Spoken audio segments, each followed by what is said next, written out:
ओम ओम ओम। जय श्री कृष्ण, जय श्री राधे, जय भगवत गीते। तुलसीदास जी कृत रामचरितमानस के अंदर बालकांड में एक चौपाई है।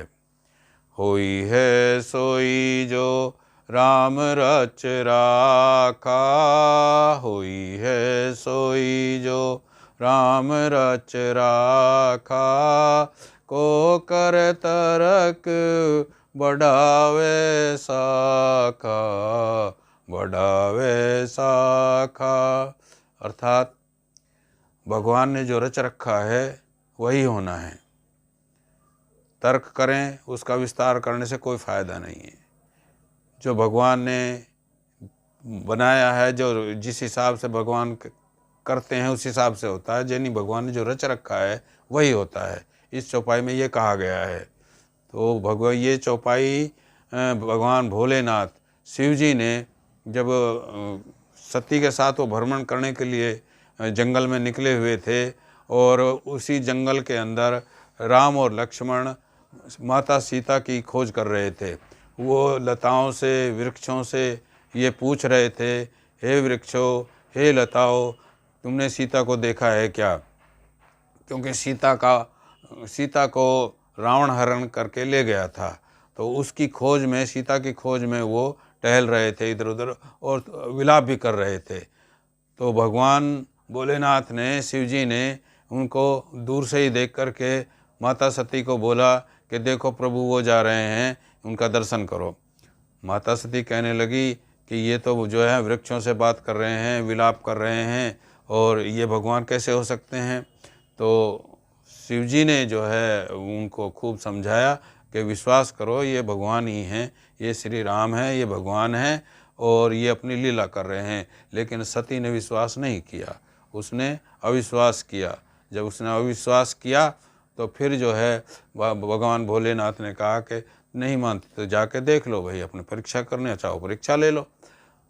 जब उसने भगवान ने ये कहा, भोलेनाथ ने, शिव जी ने ये कहा, तो शिव जी, सती ने ये यहाँ तक भी नहीं सोचा कि भाई भगवान जो भोलेनाथ कह रहे हैं, शिव जी जो कह रहे हैं, मैं उसके हिसाब से करूं या अपने हिसाब से करूं। मतलब वो सिर्फ जो है ना अपने दिमाग में जो बात आ रही थी उसी के ऊपर अड़ी थी वो माता सती। तो उसने जाकर के वहाँ परीक्षा भी ली, वहाँ गई भी वो। उस टाइम की बात है ये, जब वो सती ने अविश्वास प्रस्तुत किया तो उस टाइम की बात है। शिव जी ने तब यह सोचा कि होई है सोई जो राम रच राखा, को करे तरक बढ़ावे साखा। उस टाइम जो है ना भगवान की सोच है, ये भोलेनाथ की सोच है, शिव जी की सोच है। ये चौपाई सांसारिक जीवन में सबके ऊपर लागू नहीं होती है।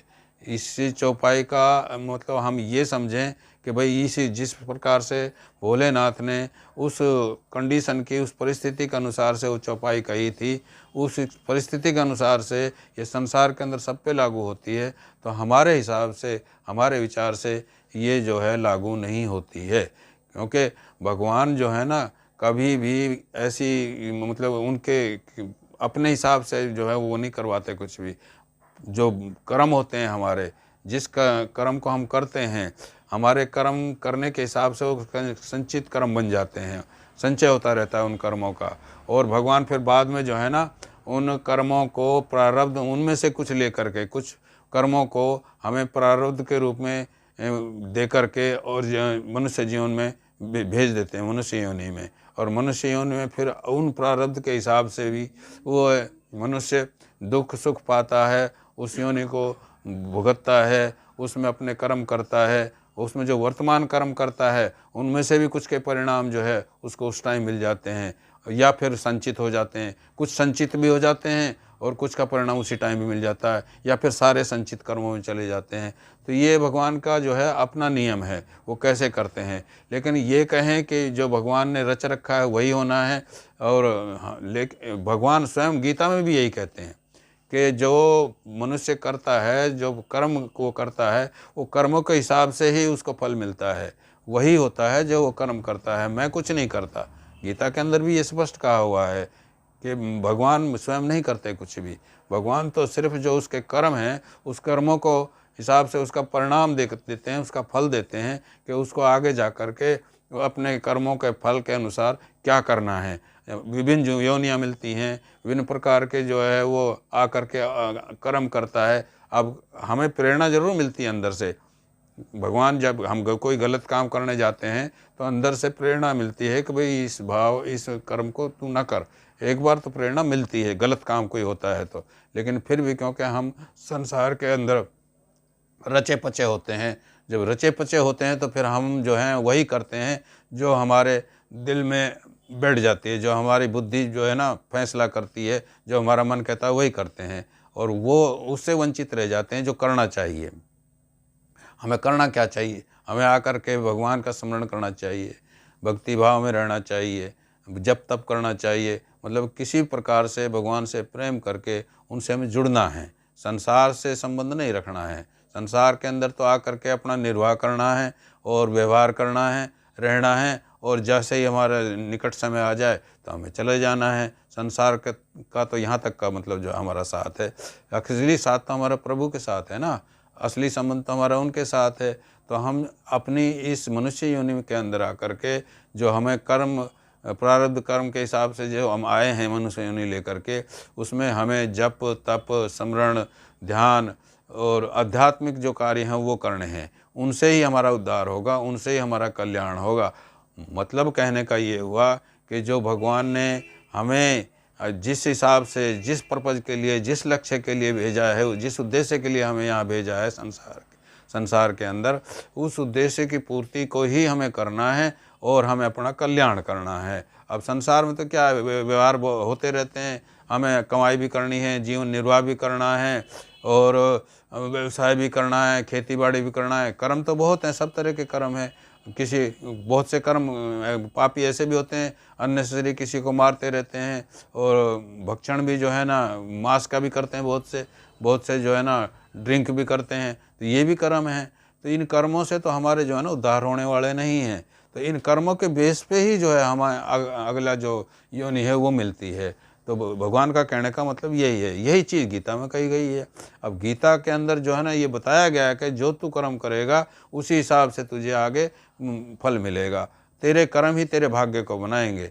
मैं कुछ नहीं करने वाला, स्पष्ट कहते हैं भगवान श्री कृष्ण कि मैं करने वाला नहीं हूँ, वह करने वाले तुम स्वयं हो। स्वयं क्यों हो? क्योंकि जो तुम कर्म करोगे उस कर्म के हिसाब से तुम्हें फल मिलेगा। तो ये जो चौपाई है, ये चौपाई सांसारिक जीवन के अंदर, क्योंकि हम आए हैं अपने जीवन निर्वाह करने के लिए, अपना कर्म करने के लिए, और व्यवहार में भगवान को याद करें, और व्यवसाय में भी उनको याद करें, कोई भी कर्म करें, खेती बाड़ी करें, उनको याद करें, स्मरण करें, तो हमारा अच्छा कर्म बन जाएगा और हमें जो है उद्धार हो जाएगा, हमें भगवान की प्राप्ति हो जाएगी, भगवत प्राप्ति हो जाएगी। और अगर हम वैसे ही उसी हिसाब से सांसारिक झंझटों में लगे रहे तो फिर वही किसी न किसी योनि में जा कर के हमें सूकर कुकर भी बनना पड़ सकता है, कोई और मतलब जो है ना योनि भी मिल सकती है। तो इन चीज़ों से बचने के लिए तो भाई उद्धार करने के लिए हमें भगवान से प्रेम करना ही पड़ेगा, उनसे जुड़ना ही पड़ेगा। तात्पर्य कहने का ये है कि जो हम कर्म करते हैं वही हमारे कर्म जो है के हिसाब से ही हमें फल मिलता है, और वही हमारे भाग्य बनते हैं। भगवान जो ये चौपाई में लिखा हुआ है ना कि को करे तर्क बढ़ाओ ऐसा का, तो मतलब ये तर्क वर्क करने से, विस्तार करने से कुछ होने वाला नहीं है, हैं? वही होना है जो राम ने रच रखा है। तो यहाँ का हम ये अर्थ लगाएंगे कि जो हम कर्म करते हैं, हम कर्मों के हिसाब से ही हमारे प्रारब्ध बन के आते हैं। भगवान तो स्वयं कुछ नहीं करते, हमारे कर्म करवाते हैं जो कुछ करवाते हैं। तो इस चौपाई का हम तो यही अर्थ बताते हैं। बाकी जो है आगे भगवान जाने भाई, आप लोग क्या सोचेंगे।